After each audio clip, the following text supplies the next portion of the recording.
Halo, Assalamualaikum. Salam Pancasila, Sampurasun. Kumaha baraya kabarna? Mudah-mudahan baraya sadayana aya dina kawilujengan. Patepang deui masih di channel Anggi Nesta Official, channel ilmu pengetahuan dan budaya Sunda.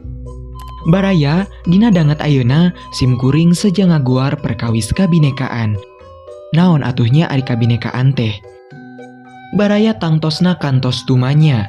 Naon atuhnya anu ngajadikeun bangsa urang, bangsa Indonesia dugi kakiwari ngahiji jadi bangsa anu luhung? Naonnya anu jadi pameungkeut jeung kumaha bangsa Indonesia dina ngaropeana? Tangtosna pertarosan kitu teh kedahna mah aya dina emutan warga negara anu ideal. Upami baraya kalebet teu di jerona. Prof Dadang mah inget nate kasih Kang Deden mah penggali sumur we. Ari panggih teh. Hayu atuh, urang guar dina video basajan ieu.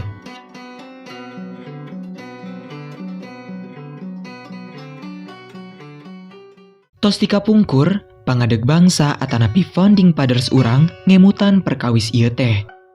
Bangsa Indonesia anu sakitu rupa-rupa atanapi multikultural sareng plural tea mangrupi hiji kakuatan ageng anu kudu diropea bangun saksama.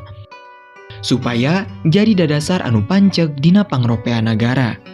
Atuh cenah kumaha carana masyarakat anu ngabogaan rupa-rupa budaya, basa, suku, kapercayaan sarta kebiasaan hirup anu beda bisa ngahiji dina ieuh-ieuh Tanjung Ibu Pertiwi. Tah baraya ieu pisan anu ilaharna ku urang disebat konsep kabinekaan teh. Numutkeun data ti Kemendikbud tahun 2017, konsep kabinekaan anu dicutat tina multikulturalisme teh ngabogaan harti ayana kahayang pikeun narima grup sejen istuning teu ngabeda-beda salaku hiji kasatuan teu ningali budaya nu beda, etnik, gender, basa atanapi agama. Teras kedah kumaha sakuduna warga negara anu hade dina ngaropea kabinekaan teh? Tangtosna urang kedah soson-soson dina ngajaga naon anu disebat toleransi tea.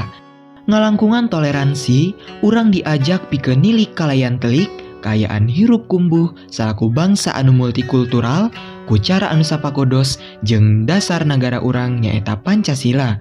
Kukituna tangtos sakumaha rupa-rupana bangsa urang, ari dadasar ka nagara anana geus panceg mah, moal teu mungkin urang tug dugi kakiwari bisa ngahiji dina ieuh-ieuh Tanjung Ibu Pertiwi. Oge omat ari semboyan nagara teh ulah ukur baseuhna lambei, tapi kudu bener-bener dilaksanakeun salaku pameungkeut urang dina hirup kumbuh sapopoe.